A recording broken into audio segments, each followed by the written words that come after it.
Assalamualaikum warahmatullahi wabarakatuh. Baik, pada kesempatan ini kita akan melanjutkan materi yang akan saya jelaskan adalah terkait dengan laporan keuangan konsolidasian. Ada beberapa subbab terkait laporan keuangan konsolidasian. Pertama adalah laporan keuangan, pengertian dari laporan keuangan konsolidasian. Ya, laporan keuangan konsolidasian adalah laporan yang menyajikan informasi keuangan yang terdiri atas laporan posisi keuangan atau yang dahulu kita sebut dengan neraca, laporan hasil usaha atau biasa kita sebut dengan laporan laba rugi, laporan arus kas dari suatu kelompok entitas yang terbentuk akibat adanya akuisisi yang secara ekonomis dianggap sebagai salah satu kesatuan usaha. Laporan keuangan konsolidasian menggabungkan laporan keuangan seluruh entitas yang dikendalikan oleh entitas induk. Ya, jadi ini laporan keuangan konsolidasian ini gabungan dari keseluruhan entitas, ya, yang dikendalikan oleh entitas induk. Kemudian pengendalian dianggap ada jika entitas induk memiliki baik secara langsung maupun tidak langsung lebih dari 50% hak suara pada suatu entitas. Entitas yang dikendalikan oleh entitas induk itu adalah namanya entitas anak. Ya, entitas yang dikendalikan oleh entitas induk. Sedangkan entitas yang menyusun laporan konsolidasian adalah entitas induk.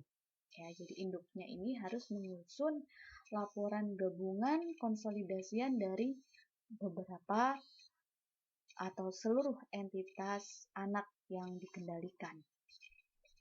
Walaupun entitas induk memiliki kekuasaan kurang dari setengah, entitas induk dikatakan memiliki pengendalian jika terdapat kekuasaan yang melebihi setengah hak suara sesuai perjanjian dengan investor lain. Kemudian kekuasaan untuk mengatur kebijakan keuangan dan operasional entitas berdasar anggaran dasar atau perjanjian. Kemudian ada kekuasaan untuk menunjuk atau mengganti sebagian besar dewan direksi dan dewan komisaris, serta kekuasaan untuk memberikan suara mayoritas pada rapat dewan direksi atau dewan komisaris.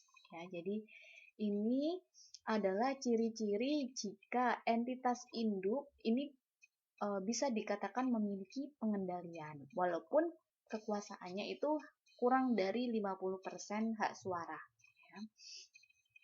Kemudian untuk menentukan penyusunan laporan keuangan konsolidasian ini kita harus menggunakan alat bantu berupa namanya kertas kerja atau worksheet. Ya, nanti kita akan mencoba untuk mengerjakan worksheet. Ya. Pendekatan yang akan digunakan dalam kertas kerja tersebut adalah pendekatan laporan keuangan. Ya. Untuk menyusun laporan keuangan konsolidasian, diperlukan informasi laporan keuangan entitas induk dan entitas anak secara individual. Jadi harus lengkap nih informasinya, laporan keuangannya, baik itu entitas yang induk, perusahaan induk, maupun entitas anak yang dikendalikan, ya, secara individual. Kemudian sub pokok bahasan kedua, ini adalah kriteria penyusunan laporan keuangan konsolidasian. Ada 3 kriteria. Pertama adalah laporan keuangan entitas induk dan entitas anak yang digunakan dalam penyusunan laporan konsolidasian disusun pada tanggal yang sama. Jadi ini tanggalnya harus sama, tidak boleh berbeda. Kemudian apabila ada perbedaan, maka entitas anak menyusun laporan tambahan sesuai dengan laporan konsolidasian. Ya, jadi misalnya memang kepepet ada perbedaan tanggal, ya harus menyusun laporan tambahan. Perbedaannya ini tidak lebih dari 3 bulan. Ya, jadi jangan sampai lebih dari 3 bulan. Kemudian yang kedua adalah laporan keuangan konsolidasian. Ini disusun dengan menggunakan kebijakan akuntansi yang sama untuk transaksi dan peristiwa lain dalam keadaan yang serupa. Ya, kebijakan akuntansinya ini harus sama. Jika berbeda, maka harus dilakukan penyesuaian. Oke, kemudian yang ketiga, kepentingan pengendali disajikan pada ekuitas dalam laporan posisi keuangan konsolidasian, terpisah dari ekuitas pemilik entitas induk. Ya. Kemudian sub pokok bahasan yang C atau subbab C, kondisi yang diperlukan bagi penyusunan laporan keuangan konsolidasian. Ini ada 3 kondisi juga. Pertama, dapat dipastikan bahwa bahwa posisi pengendalian masih dikuasai dan tetap akan dipertahankan kelanjutannya atau bersifat permanen, ya, harus berkelanjutan, ya, berkelanjutan. Tidak boleh hanya sekali atau 2 kali saja, ya. Kemudian yang kedua, dapat dipastikan bahwa entitas anak ini tidak dalam keadaan direorganisasi atau bangkrut. Ya, ini artinya bahwa entitas anak ini harus tetap eksis, gitu ya, tidak boleh bangkrut kemudian dibuat laporan konsolidasian. Ini harus tetap eksis, harus tetap bertahan dan memiliki kemampuan untuk mempertahankan kelanjutannya. Ya. Kemudian yang ketiga, dapat dipastikan bahwa laporan keuangan konsolidasian akan merefleksikan posisi keuangan dan hasil usaha setiap entitas yang bergabung secara valid. Ya, oke. Kemudian ini ada prosedur penyusunan laporan keuangan konsolidasian, ya. Dalam penyusunan laporan keuangan konsolidasian, laporan keuangan entitas induk dan entitas anak ini digabung satu persatu dengan menjumlahkan unsur-unsur yang sejenis dari aset, liabilitas, ekuitas, pendapatan, dan beban. Jadi ini dijumlahkan nih antara akun-akun asetnya entitas induk maupun asetnya entitas anak, liabilitasnya entitas induk, liabilitasnya entitas anak, dan lain sebagainya. Nah, prosedur penyusunan laporan keuangan konsolidasian ini diatur dalam TSAK, ya, Standar Akuntansi Keuangan, nomor 65 tentang laporan keuangan konsolidasian. Nah, isinya sebagai berikut. Ya, prosedurnya seperti ini. Pertama, menghapus atau mengeliminasi jumlah tercatat investasi entitas induk di setiap entitas anak dan bagian entitas induk pada ekuitas setiap entitas anak. Kemudian prosedur kedua adalah mengeliminasi secara penuh aset, liabilitas, ekuitas, penghasilan, beban, dan arus kas dalam intra kelompok usaha terkait dengan transaksi antar entitas dalam kelompok usaha, laba atau rugi yang timbul dari transaksi dalam kelompok usaha yang diakui dalam aset dieliminasi seluruhnya. Pajak penghasilan diterapkan untuk perbedaan temporer sebagai akibat penghapusan laba dan rugi yang timbul dari transaksi dalam kelompok usaha. Kemudian prosedur yang ketiga yaitu menggabungkan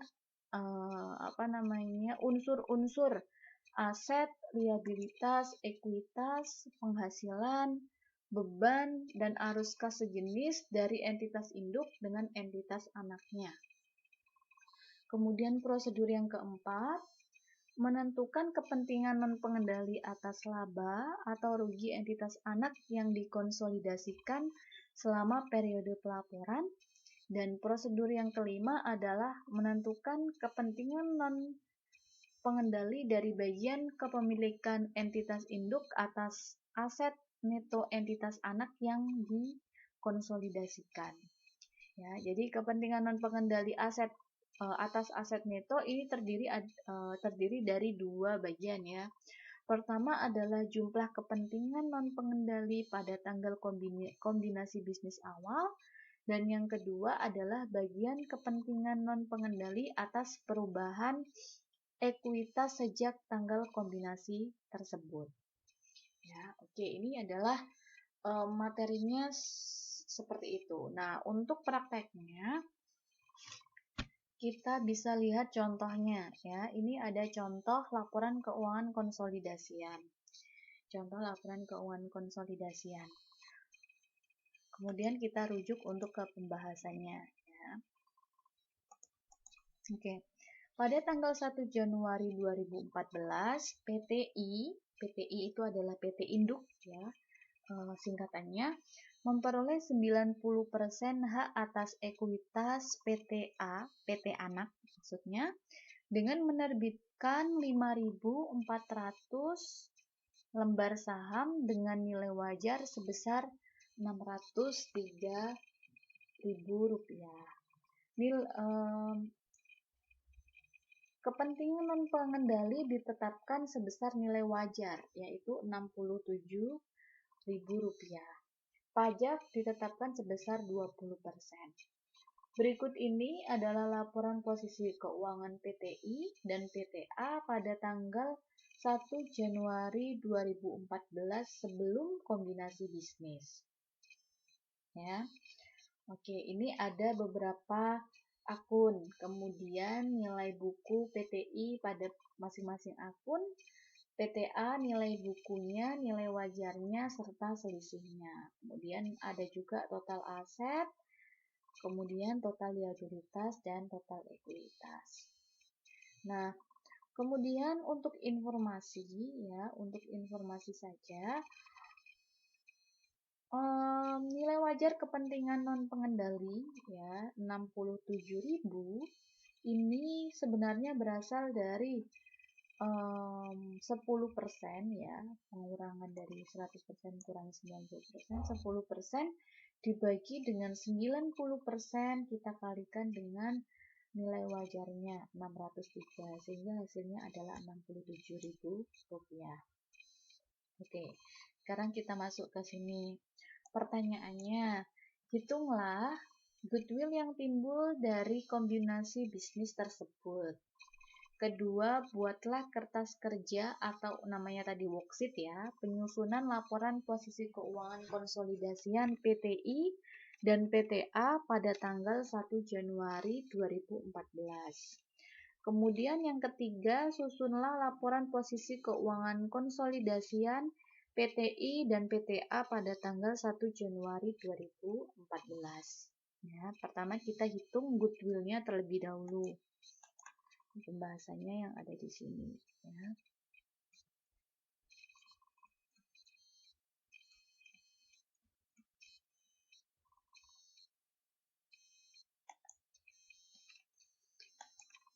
Goodwill ini rumusnya seperti yang saya jelaskan di pertemuan lalu. Goodwill sama dengan imbalan yang dialihkan ditambah dengan kepentingan non pengendali dikurangi dengan nilai wajar aset neto dikurangi dengan pajak. Ya, dikurangi dengan pajak. Hasilnya adalah imbalan yang dialihkan. Ini adalah sebesar investasi ya, nilai wajarnya Rp603.000. Kemudian kepentingan non pengendali sudah ada di soal yaitu 67.000. Kemudian dikurangi nilai wajar aset neto. Nah, nilai wajar aset neto ini dari mana? Dari total ini yang di PTA ya, nilai wajar dikurangi dengan utang dagang. Nah, ini dinamakan dengan nilai wajar aset neto. Ya, hasilnya adalah Rp590.000. Oke. Kemudian dikurangi dengan pajak. Nah, pajaknya adalah persentase pajak kita kalikan dengan selisih ya, selisih yang ada di sini. 20% kita kali dengan 60.000. Nah, hasilnya ada di pembahasan ini ya. Pembahasan hasilnya adalah 92.000 untuk goodwill-nya. Ya, untuk goodwill. Kemudian yang kedua kita diminta untuk menyusun membuat kertas kerja penyusunan laporan keuangan konsolidasian PTA dan PTI pada tanggal 1 Januari 2014.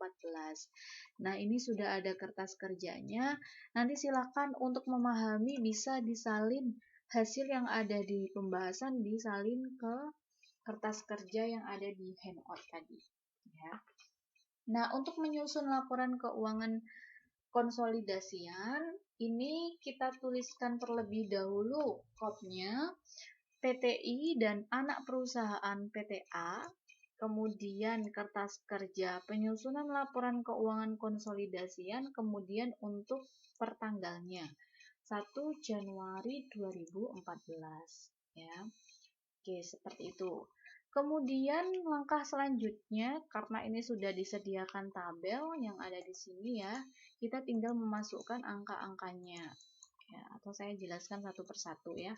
Oke, ini ada tabel, kemudian ada beberapa kolom. Untuk kolom pertama adalah akun, ini terkait dengan akun laporan posisi keuangan ya, ada aset, kemudian kewajiban atau liabilitas, ada ekuitas. Kemudian kita tuliskan PTI, kolom PTI, PTA, kemudian penyesuaian dan eliminasi, ada debit, kredit, kemudian yang kolom paling kanan adalah laporan konsolidasian. Nah, kemudian untuk angka-angka di PTI ya, K sampai dengan paten ini kita ambil dari yang ada di soal ya, soalnya yang ada di sini kita samakan dengan yang ada di soal. Begitu juga untuk ini ya, utang dan utang obligasi ya, utang obligasi, utang pajak tangguhan ini tidak ada ya, itu kita samakan dengan yang ada di soal. Oke, kemudian yang membedakan adalah kita tambahkan satu baris untuk untuk bagian aset, yaitu investasi di PTA. Nah, investasi di PTA ini besarnya adalah nilai investasi sebesar nilai sahamnya atau nilai wajarnya ya, 603 sesuai dengan yang ada di soal tadi, 603. Ini ya, nilai wajarnya Rp603.000. Oke. Kemudian untuk modal saham dan saldo laba ini kita juga harus hati-hati.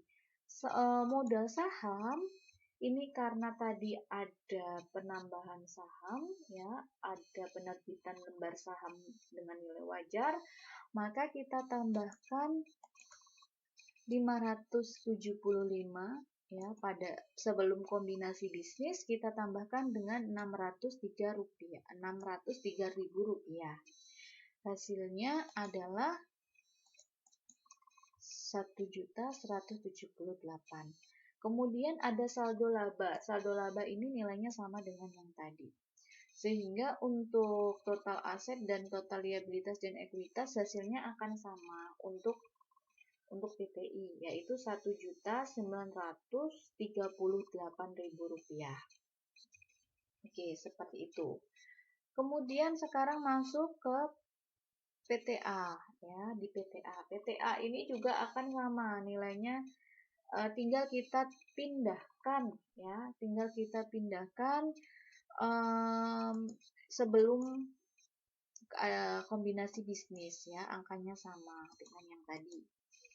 Sekarang penyesuaian ya, eliminasi dan penyesuaian. Nah, ini ada beberapa eliminasi ya, atau penyesuaian yang harus dilakukan ya untuk menyusun laporan konsolidasian.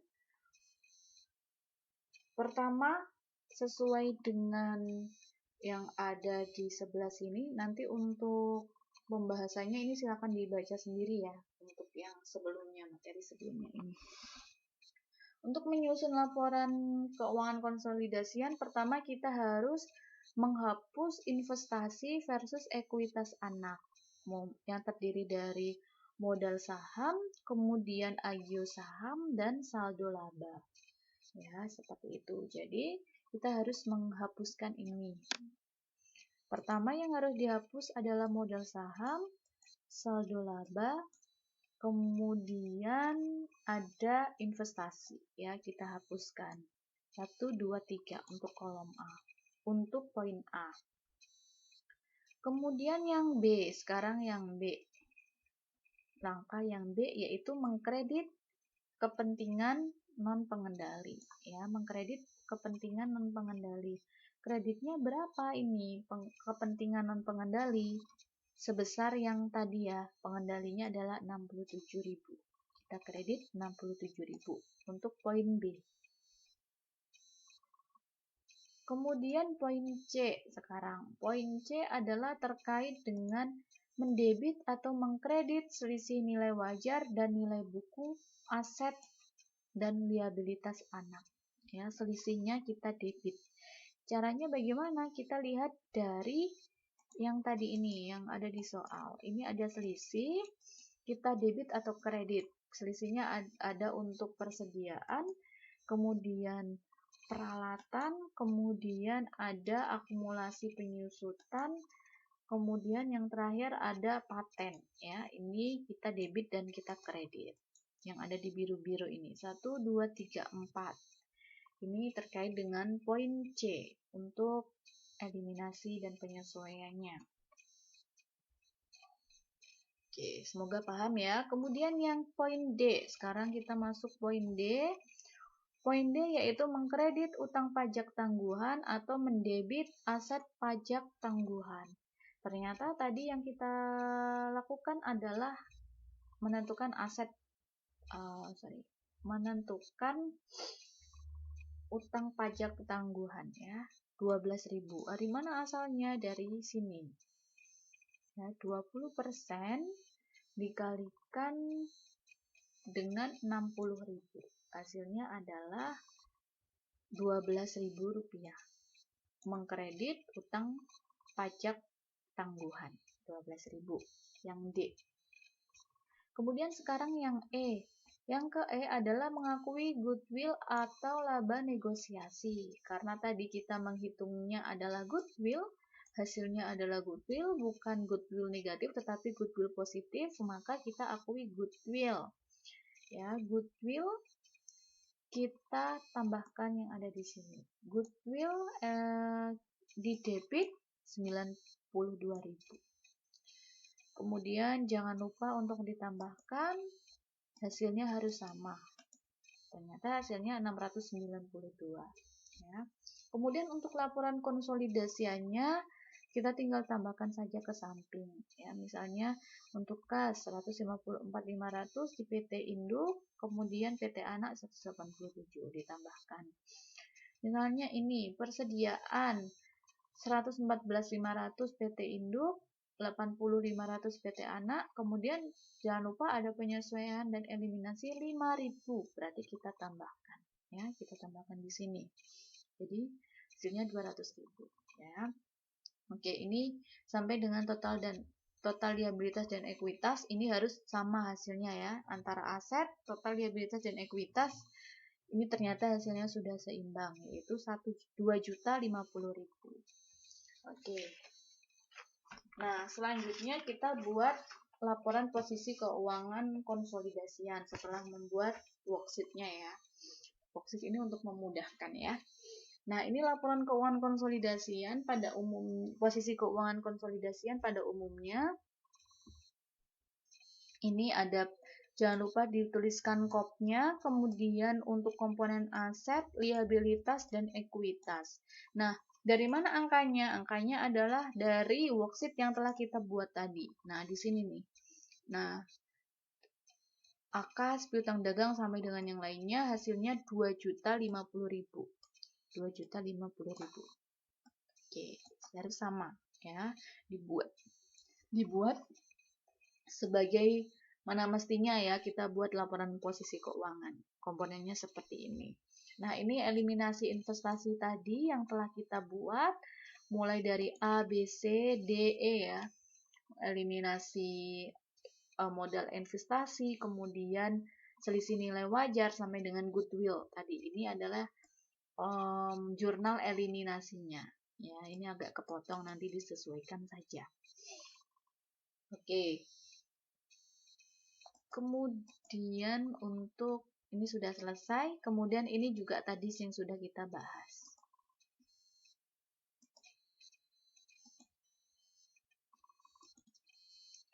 Baik, kita lanjutkan ya. Untuk yang selanjutnya. Ini tadi kita sudah buat laporan posisi keuangannya. Kemudian di selanjutnya ada berikut ini adalah laporan laba rugi dan saldo laba PTI dan PTA untuk tahun yang berakhir 31 Desember 2014 serta laporan posisi keuangan PTI dan PTA per 31 Desember 2014. Nah, ini ada beberapa akun terkait laporan laba rugi untuk PTI dan PTA. Kemudian ini laporan saldo laba. Nah, sebagai informasi untuk pendapatan dividen yang ada di sini untuk PTI ini adalah hasil dari 90% atau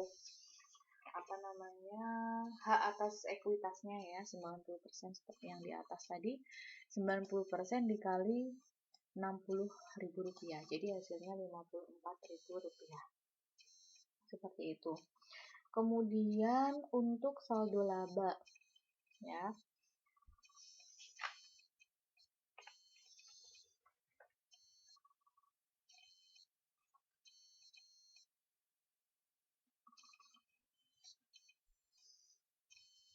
ini saldo laba tanggal 1 bulan 1 tahun 2015. Ini harus sama dengan saldo laba tahun sebelumnya ya. Memang ini tahun sebelumnya harus sama dengan yang ada di sini. Ini ya, 240 dan 205.000. Kemudian ada laba bersih berasal dari sini. Ya, dari laba bersih yang ada di sini.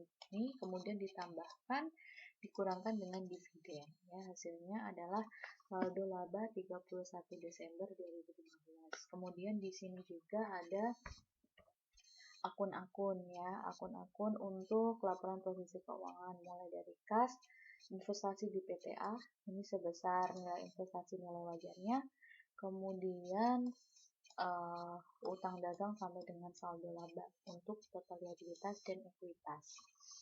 Hasilnya segini ya, harus sama, harus balance. Kemudian ini ada beberapa informasi tambahan ya. Undervalued persediaan sebesar 5.000 terjual pada tahun 2014. Apa yang dinamakan undervalued? Undervalued itu apabila nilai wajar ini lebih besar dibandingkan nilai bukunya. Jadi ini akan dinyatakan sebagai undervalued ya. Kemudian yang kedua, undervalued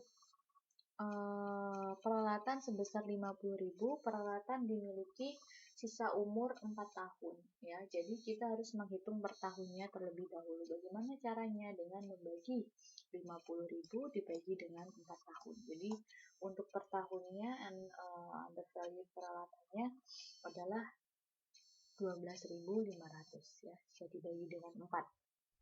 Kemudian yang ketiga, undervalued paten sebesar 15.000, paten memiliki sisa umur 10 tahun. Berarti untuk setiap tahunnya tinggal dibagi dengan 10 ya, 1.500 untuk setiap tahunnya. Kemudian penurunan nilai goodwill atau impairment loss sebesar 10.000 diakui tahun 2014. Dan yang kelima, pencatatan investasi di PTA menggunakan metode cost atau cost method. Pertanyaannya, buatlah kertas kerja penyusunan laporan keuangan konsolidasian PTI dan PTA untuk tahun yang berakhir 31 Desember 2014.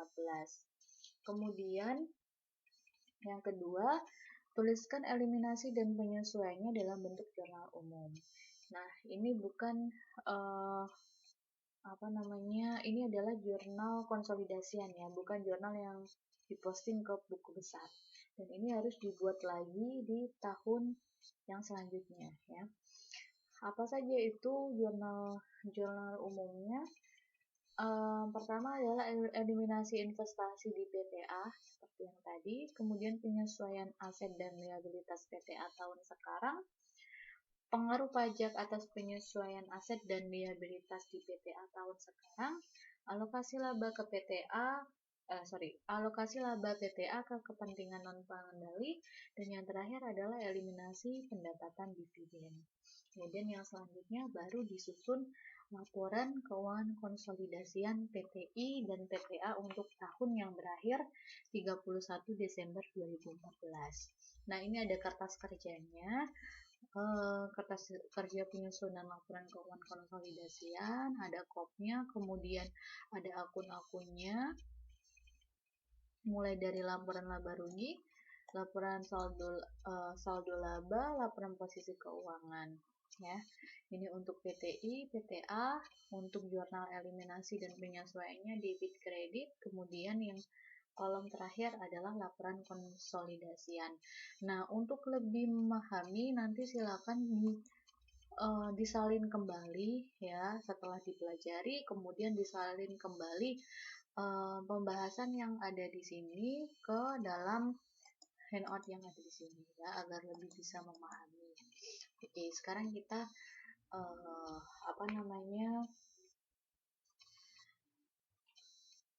pelajari satu persatu.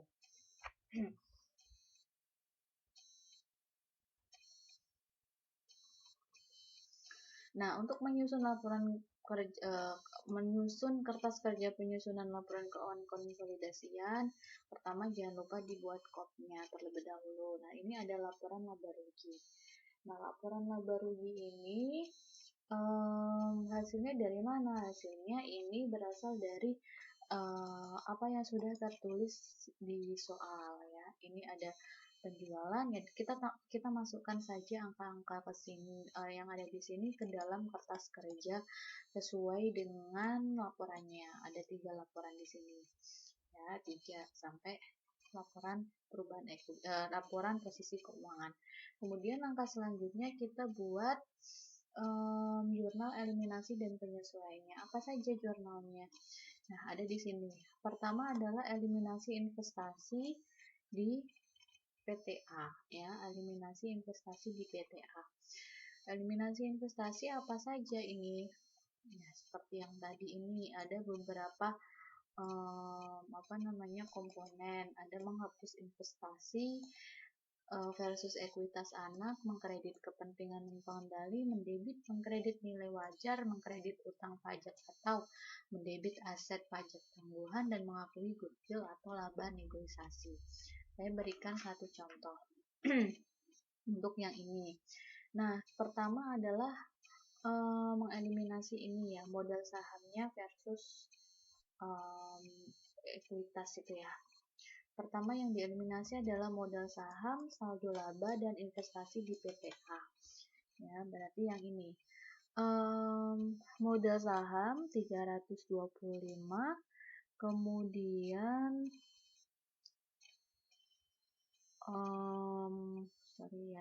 saldo laba 205 serta investasi di PTA 603 ya. Oke, 3 ini sudah kita eliminasi. Kemudian terkait dengan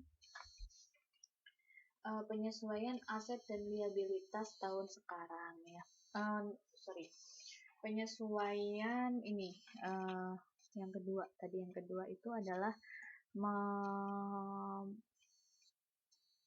mendebit atau mengkredit. Ini yang ketiga dulu ya, mendebit atau mengkredit selisih nilai wajar dan nilai buku aset dan liabilitas anak. Tadi ada selisih nilai wajar yang ada di halaman 29. Nanti silakan dicek. Nah, ini tidak bisa bolak-balik biar lebih menggampangkan. Ada selisih 50.000 untuk peralatan, akumulasi 10.000, kemudian paten 15.000 ya. Oke, kemudian kita kredit kepentingan non pengendali ekuitas 67.000 sesuai yang ada di soal yang awal tadi ya, yang di awal 67.000. Kemudian yang selanjutnya adalah mengkredit utang pajak tangguhan 12.000 sesuai dengan perhitungan yang ada di sini tadi. Nah, ini 12.000. Kemudian yang selanjutnya baru mendebit goodwill 92.000 sesuai apa yang telah kita hitung yang ada di sini. Goodwill 92.000. Oke. Begitu untuk eliminasi investasi. Nah, ini kita masukkan ke dalam jurnal eliminasi dan investasi. Tapi lebih baiknya jika kita langsung memasukkan ke sini tanpa membuat ini terlebih dahulu. Jadi, membuat jurnal eliminasi ini dilakukan setelah membuat kertas kerja penyusunan laporan keuangan konsolidasian seperti itu.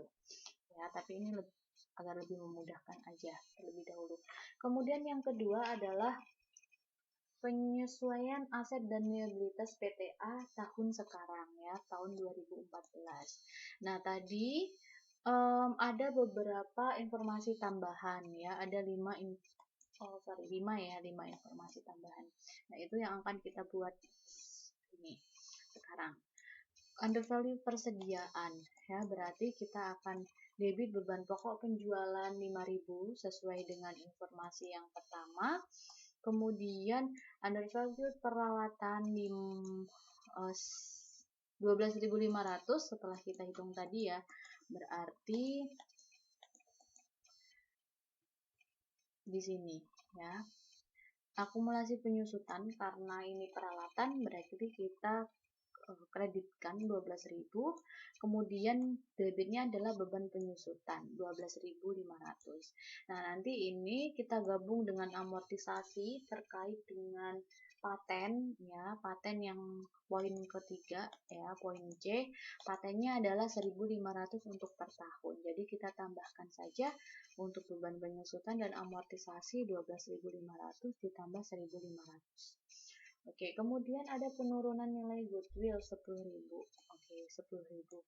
Kemudian paten karena penurunan 1.500, kemudian persediaan 5.000 karena undervalued. Kemudian goodwill karena penurunan maka kita kreditkan ya 10.000. Sehingga jurnalnya untuk penyesuaian aset dan liabilitas tahun 2014 atau tahun sekarang adalah seperti ini. Nah, ini ada di sini nih yang B, poin B. Ini poin B, poin B, poin B, poin B, poin B ya, paten goodwill. Oke, kemudian yang ketiga adalah terkait dengan pengaruh pajak atas penyesuaian aset dan liabilitas. Nah, ini kita debit utang pajak tangguhan, kreditnya adalah beban pajak. Caranya bagaimana? Kita kalikan persentase pajak yang sudah ada di soal 20%, kita kalikan dengan 5.000 tambah 14.000. 5.000 dari mana? 5.000 dari beban pokok, dari penyesuaian aset dan liabilitas. Karena ini pengaruh pajak atas penyesuaian aset dan liabilitas, maka ini sesuai dengan yang di B ini. Yang ada di B. 5.000 ditambah dengan 14.000 sehingga hasilnya adalah 3.800 ya. Oke, 3.800 untuk utang pajak tangguhan, kreditnya adalah beban pajak 3.800. Nah, sekali lagi saya ingatkan sebenarnya kita harus membuat yang ada di sini dulu ya, penyusunan laporan kertas kerjanya terlebih dahulu, baru kita membuat jurnal-jurnal. Tapi karena untuk memudahkan, karena ini kita kuliahnya secara daring, maka ini yang saya perlu jelaskan terlebih dahulu ini ya. Jadi seperti itu, diingat. Kemudian yang keempat adalah alokasi laba ke laba PTA ke kepentingan non pengendali ya.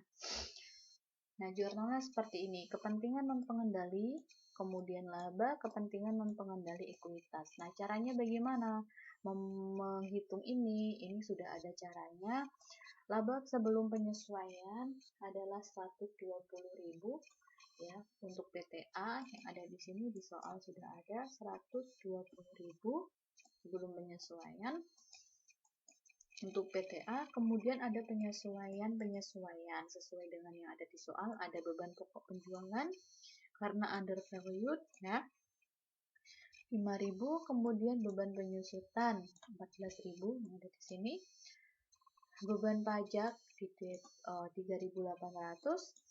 kemudian penurunan nilai goodwill 10.000, sehingga ada laba setelah penyesuaian pengurangan dari 120.000 dikurangi dengan komponen-komponen tersebut ya, dan ditambahkan juga.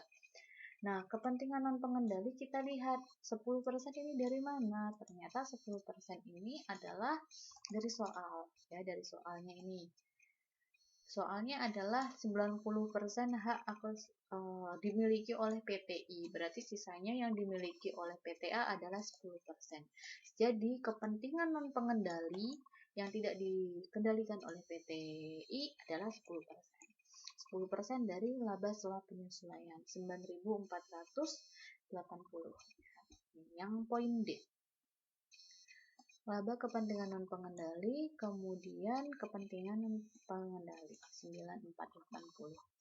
Kemudian yang E, yang terakhir, eliminasi pendapatan dividen di PTA. Ya, yang E ini. Eliminasi pendapatan dividen. Nah, jurnalnya adalah pendapatan dividen PTA di debit, kepentingan non pengendali ekuitas di debit, kreditnya adalah dividen PTA. Nah, ini bagaimana ininya? Dividen di PTA ini sudah tercantum di soal yang ada di sini 60.000. Kemudian kita tinggal kalikan dengan persentase apa yang dikendalikan, berapa yang dikendalikan, berapa yang tidak dikendalikan. Ya, ada 10% non pengendali ekuitas, tinggal kita kalikan dengan 60.000. Kemudian untuk pendapatan dividennya PTA yang di bawah kendali PTA ini adalah 90% hak atas ekuitasnya ya, 90% dikali dengan 60.000.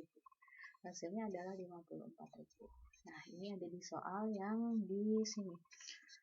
Yang E, poin E, 54.000 pendapatan dividen di debit. Kemudian kepentingan non pengendali 6.000, dan yang E yang di sini adalah 60.000 mengurangi dividen. Nah, selanjutnya baru kita hitung untuk angka-angka di laporan konsolidasian. Ya, misalnya penjualan tambahkan saja PTI dan PTA ya. Penambahannya adalah secara mendatar dan kita harus sesuaikan debit kreditnya. Oke, seperti itu. Ya, disesuaikan dengan debit kreditnya. Kalau misalnya nanti tidak bisa menemukan angkanya, silakan nanti bisa ditanyakan di waktu jam kuliah ya. Ini angkanya dicari, dicocokkan kembali angka-angka yang ada di sini, penambahannya. Misalnya yang ini ya, utang pajak tangguhan, ini kredit, kemudian ya, ini ada debit 3.800, berarti pengurangan 12.000 dikurangi 3.800, hasilnya 8.200 ada di debit, di kredit, seperti itu ya. Oke, itu untuk kertas kerjanya. Nah, setelah membuat kertas kerja, kita baru bisa susun laporan laba rugi, laporan saldo laba konsolidasian, serta laporan posisi keuangan berdasarkan kertas kerja yang telah kita susun. Jadi kertas kerja yang ada di sini digunakan untuk menyusun laporan keuangan. Kita ambil nih sampai sini, ini untuk menyusun laporan laba rugi, kemudian saldo laba sampai dengan sini ya, saldo laba 31 Desember, menyusun laporan saldo laba, laporan keuangan posisi keuangan yang sampai di sini. Nah, ini angka-angka di sini, angka-angka yang ada di sini ini harus sama dengan apa yang telah kita tuliskan di kertas kerja penyusunan laporan keuangan konsolidasian ya. Oke, yang ada di sini yang dipindahkan dari sini ke sini. Gitu. Ini juga seperti itu untuk tahun 2014. Oke, kemudian kita lanjutkan. Ya, kita lanjutkan untuk tahun 2015. Nah, ini berikut ini adalah laporan laporan laba rugi dan saldo laba PTI dan PTA untuk tahun yang berakhir 31 Desember 2015 serta laporan posisi keuangan PTI dan PTA per 31 Desember 2015.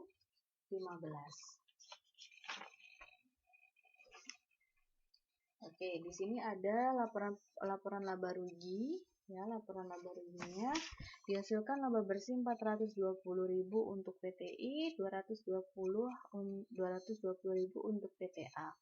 Kemudian ini laporan saldo laba. Saldo laba tahun 2015 ini harus mengikuti sesuai dengan yang ada di sini ya, tahun 2014. Kemudian laba bersih sesuai dengan apa yang dihasilkan pada tahun berjalan ya, sesuai yang ada di sini. Kemudian ada dividen, kemudian ada saldo laba di akhir tahun ya, 566.000 untuk PTI dan 375.000 untuk PTA. Kemudian di sebelah kanan ini ada laporan posisi keuangan akun-akunnya beserta nominalnya untuk PTI maupun PTA ya. Ini sudah balance 2.310.750 dan 756.250. Nah, ini di tahun selanjutnya ya, ini ada informasi tambahan ya di tahun ini maksudnya ya. Undervalued persediaan sebesar 5.000 terjual pada tahun 2014. Kemudian undervalued peralatan 50.000 sebesar 50.000, peralatan memiliki sisa umur 4 tahun. Undervalued paten 15.000, paten memiliki sisa umur 10 tahun. Penurunan nilai goodwill atau impairment loss sebesar 10.000 diakui tahun 2014. Pencatatan investasi di PTA menggunakan metode biaya atau cost method. Oke. Nah, ini pertanyaannya ada beberapa ya, sampai nomor 3. Buat yang pertama adalah buatlah kertas kerja penyusunan laporan keuangan konsolidasian PTA dan PTI untuk tahun yang berakhir 31 Desember 2015. Kemudian yang kedua, tuliskan eliminasi dan penyesuaiannya atau jurnal konsolidasiannya ya dalam bentuk jurnal umum. Pertama adalah eliminasi investasi di PTA. Kemudian yang B, alokasi perubahan saldo laba PTA. Yang C, penyesuaian selisih aset dan liabilitas PTA tahun sebelumnya termasuk goodwill ya, tahun berarti tahun 2014 ya. Kemudian pengaruh pajak selisih atas penyesuaian aset dan liabilitas PTA tahun sebelumnya tidak termasuk goodwill. Penyesuaian selisih aset dan liabilitas PTA tahun sekarang. Pajak atas penyesuaian aset dan liabilitas PTA tahun sekarang, alokasi PTA ke kepentingan non pengendali ya. Kemudian eliminasi pendapatan dividen. Dan yang terakhir kita diminta untuk menyusun laporan keuangan konsolidasian PTA dan PTI untuk tahun yang berakhir 31 Desember ya. Bisa itu laporan laba rugi, laporan saldo laba maupun laporan posisi keuangan. Nah, ini sudah ada kertas kerjanya.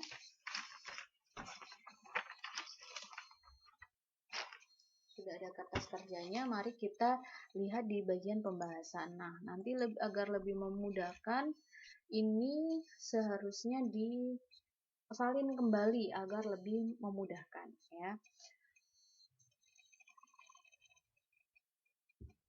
Seperti awal tadi, dalam menyusun kertas kerja laporan keuangan konsolidasian, kita buat kopnya PTI dan anak perusahaan PTA. Kemudian kertas kerja penyusunan laporan keuangan konsolidasian untuk tanggalnya 31 Desember 2015. Kemudian akun-akun terkait dengan laporan laba rugi, saldo laba, laporan posisi keuangan, ini kita ambil dari apa yang ada di informasi yang ada di handout ya, yang ada di soal. Jadi kita tinggal salin dari yang ada di sini ya, untuk yang bagian PTI dan PTA. Oke, sama persis dengan yang ada di sebelumnya ya, yang ada informasi sebelumnya. Kemudian yang kedua, kita susun, kita buat jurnal penyesuaian dan jurnal eliminasi debit kreditnya. Nah, ini saya tekankan lagi, untuk menyusun ini kita harus membuatnya ini terlebih dahulu ya, baru yang laporan ini. Tapi karena untuk memudahkan kita tidak bisa bertatap muka, maka untuk memudahkan saya jelaskan untuk yang ada di sini ya. Oke, pertama adalah jurnal ini ya, eliminasi investasi di PTA. Eliminasi investasi di PTA ya, seperti yang tadi, mengeliminasi investasi versus ekuitas, apa saja itu? Ada modal saham, saldo laba, dan investasi di PTA.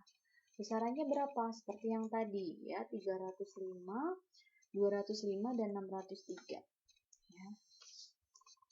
Ini 325, kemudian 603, kemudian 205 ya, 205. Ini ada kenaikan ya, ada kenaikan saldo labanya menjadi kenaikan 60.000 ya, 60.000. Oke, kemudian yang harus dieliminasi yang selanjutnya adalah kepentingan non pengendali ekuitas, 67.000 sesuai yang ada di soal tadi ya, yang kita awal di sini.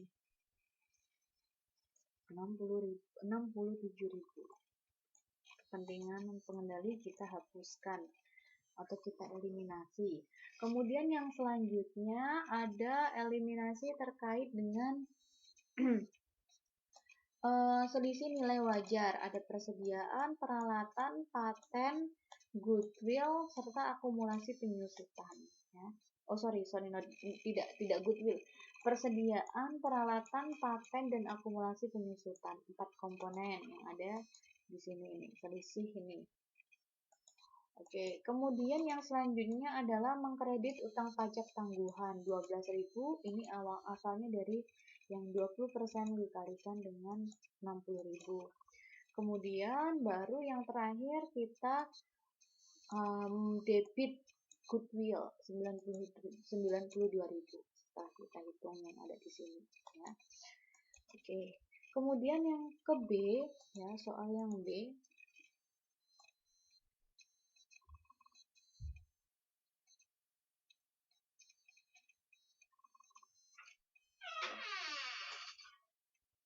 Soal yang B adalah alokasi perubahan saldo laba PTA.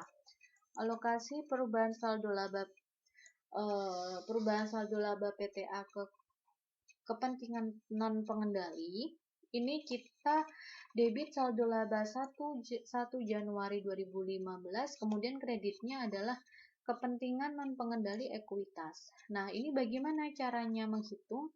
Ini adalah 10%, ini yang di non pengendalinya seperti yang saya jelaskan tadi, 100% dikurangi 90%, kita kalikan antara 265. 265 ini adalah saldo laba untuk tahun 2018 ya, saldo laba 265, kemudian padahal untuk laba sebelumnya adalah 205 ya. Saldo laba sebelumnya ini 205 yang ada di sini ya. Nah, 205 sehingga ada kenaikan 60.000 ya. Kita kalikan dengan 10% sehingga hasilnya adalah 6.000 ya. Yang B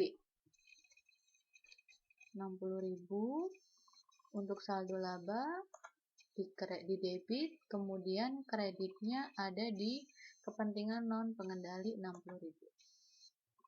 Oke. Sekarang yang C. Yang C adalah bawah lagi, masih di bawah. Penyesuaian selisih aset dan liabilitas PTA tahun sebelumnya termasuk goodwill. Nah, ini penyesuaian asetnya adalah seperti ini. Debitnya adalah saldo laba, kemudian debit lagi kepentingan pengendali ekuitas, kemudian kreditnya adalah selisih nilai wajarnya, apa saja yang akun-akun terkait dengan yang ada selisih nilai wajar dan nilai bukunya. Ada persediaan, akumulasi penyusutan, paten, dan goodwill. Ini yang termasuk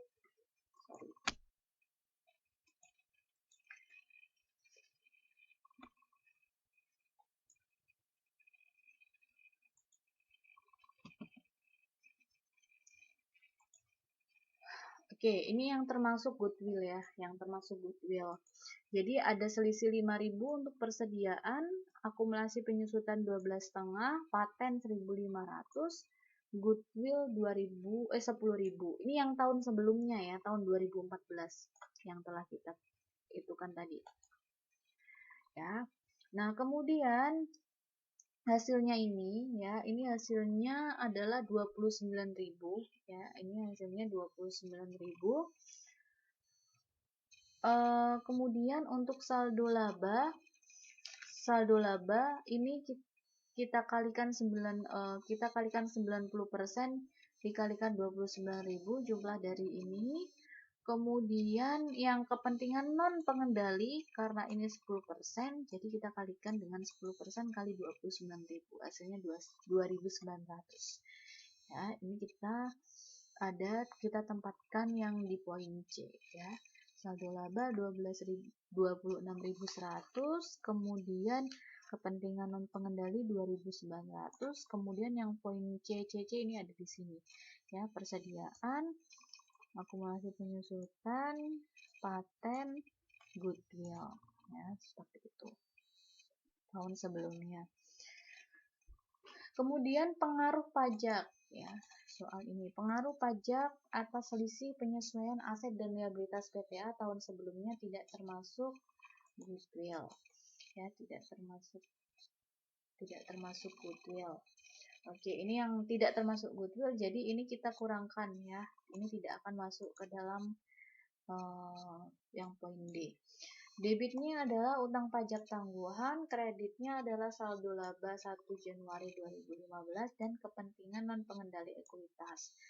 Nah, untuk menghitungnya, pertama kita harus hitung utang pajak tangguhan. Nah, utang pajak tangguhan ini dari mana? 20% adalah pajak yang telah ditetapkan. Kita kalikan dengan selisih untuk persediaan, akumulasi penyusutan, dan paten. Karena ini soalnya adalah selain goodwill, jadi tidak termasuk goodwill. Jadi goodwill ini tidak diikut sertakan untuk dihitung. Ya, hasilnya 3.800. Nah, saldo laba berarti untuk yang 90%, kemudian yang non pengendali adalah sisanya 10% dari apa yang telah kita hitung ya, 3.800. Sehingga hasilnya segini. Untuk yang poin D. Poin D, utang pajak tangguhan 3.800, kemudian poin D, saldo laba 3.420 dan 380 untuk kepentingan non pengendali. Oke, sekarang yang selanjutnya. Penyesuaian selisih aset dan liabilitas PTA tahun sekarang. Nah, ini untuk tahun sekarang hanya ada penyusutan dan paten ya, ini sesuai dengan yang ada di soal informasi tambahan tadi ya. Nah, informasi tambahan tadi yang ada di sini ya. Beban penyusutan dan amortisasi ini adalah berasal dari 12.500 tambah 100 karena ada undervalued peralatan 12.500 dan paten 1.500. Jadi akumulasi penyusutan dan paten kita kreditkan ya untuk tahun 2015. Nah, kemudian yang selanjutnya adalah pengaruh pajak atas penyesuaian aset liabilitas dan aset PTA tahun sekarang. Seperti yang tadi, utang pajak tangguhan kita kreditkan dengan beban pajak. Kalau yang tahun sebelumnya, ini yang kreditnya adalah saldo laba. Kalau tahun sekarang, tahun 2015, kreditnya adalah beban pajak. Nah, dari mana hasilnya? Dari persentase pajaknya 20%, kita kalikan dengan beban penyusutan dan amortisasi 14.000. Hasilnya adalah 2.800. Untuk E dan F ya, coba. Yang E 14.000, beban penyusutan dan amortisasi yang di kreditnya adalah 12.500 untuk akumulasi penyusutan dan paten 12.500. Sekarang yang F. Yang F adalah utang pajak tangguhan 2.800, kemudian F yang lagi adalah yang kredit adalah beban pajak 2.800. Oke, seperti itu. Kemudian yang selanjutnya, permintaan selanjutnya adalah alokasi laba PTA ke kepentingan non-pengendali. Nah, seperti yang tadi sebelumnya, tahun sebelumnya, debitnya adalah kepentingan non-pengendali laba, kreditnya adalah kepentingan non-pengendali ekuitas. Caranya bagaimana? Caranya kita harus menghitungnya terlebih dahulu ya. Laba sebelum penyesuaian ya, kita lihat dari soal. Laba sebelum penyesuaian adalah 220.000. Ya, 220.000. Kemudian ada beban penyusutan dan amortisasi 14.000 dan beban pajak 2.800. Sehingga laba setelah penyesuaian adalah 208.800 karena ini untuk menentukan kepentingan non pengendali yang hanya 10%, kita kalikan dengan 10% ya, 20.880. Oke, sehingga hasilnya adalah kepentingan non pengendali laba debit 20.880 yang kreditnya adalah kepentingan non pengendali ekuitas 20.880. Ya. Yang G debit, G kredit yang ada di sini. Oke. Selanjutnya yang terakhir ya, yang terakhir. Ini eliminasi pendapatan dividen. Eliminasi pendapatan dividen caranya seperti sama seperti tadi. Debit pendapatan dividen PTA, debit lagi kepentingan non pengendali ekuitas, kreditnya adalah dividen PTA. Nah, dividennya dari mana? Dari soal. Ini soalnya sudah ada. Dividen PTA adalah 110. Ya, berarti untuk menghitung yang pendapatan dividen PTA tinggal kita kalikan dengan 90% dari 110. Kemudian kepentingan non pengendali hanya 10%, berarti 10% dikalikan dengan 110. Ya, ini kurang. Dikalikan 110 dikalikan 110. Oke. Itu berarti di sini untuk poin H ya, pendapatan dividen, debit, kemudian poin H di sini kepentingan non pengendali debit 11.000, yang ini kredit dividen 110. Kemudian untuk menyusun laporan konsolidasian kita tinggal menghitung secara mendatar dan disesuaikan apakah ada penyesuaian dan eliminasi atau tidak ya. Seperti itu. Oke, misalnya ini ya. Saldo laba. Saldo laba adalah kredit 356 tambah 265, kemudian dikurangkan dengan 205 kurang 6.000 kurang 26.100 ditambahkan 3420. Seperti itu caranya. Kita lihat apakah saldo awalnya itu debit atau kredit, kemudian kita lihat di kolom penyesuaiannya debit atau kredit, apakah kita harus menambah atau mengurangi hasil yang telah kita hitung. Seperti itu. Nah, nanti setelah menghitung secara mendatar, pastikan nilainya adalah benar ya. Saldo laba Oke, sebentar. Laba bersih H induk ya. Laba bersih H induk ini akan menjadi laba bersih yang ada di laporan saldo laba ya. Kemudian laba bersih yang ada di laporan saldo laba ini akan masuk laporan saldo laba 31 Desember 2015 ini akan masuk ke laporan posisi keuangan di saldo laba. Ya, jadi ini sangat mempengaruhi satu sama lain seperti halnya kita belajar di akuntansi pengantar ya. Caranya, dasarnya itu sama seperti itu. Kemudian kita pastikan bahwa debit, kita pastikan bahwa nilai atau jumlah aset ya yang ada di sini, total aset kok tidak ada di, oh ya ini total aset sama dengan total ekuitas ya, total liabilitas dan ekuitas, seperti itu. Ini harus balance ya. Oke. Nah, kalau untuk membuat laporan konsolidasian ya, laporan keuangan konsolidasian ya, kita hanya tinggal berpacu atau mengacu pada kertas kerja yang telah kita buat tadi ya. Kalau kertas kerjanya sudah benar, maka kita akan benar juga dalam membuat laporan keuangan konsolidasian. Ini untuk laporan laba rugi dan saldo laba, ini kita tinggal copy saja ya, kita tinggal mengacu dari kertas kerja. Begitu juga untuk laporan posisi keuangan konsolidasian, ini kita juga tinggal mengacu pada apa yang telah kita buat di kertas kerja penyusunan laporan keuangan konsolidasian. Oke, begitu penjelasan dari saya. Kemudian untuk tugas ada di bawah ini. Untuk latihan, silakan dikerjakan tugas 9, ini ada tugas 9, silakan dikerjakan, kemudian dikumpulkan minggu depan. Jika nanti ada pertanyaan terkait materi yang telah saya sampaikan, ini mohon disampaikan di forum diskusi atau bisa disampaikan di grup WhatsApp.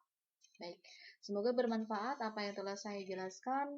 Selamat belajar, saya akhiri. Wassalamualaikum warahmatullahi wabarakatuh.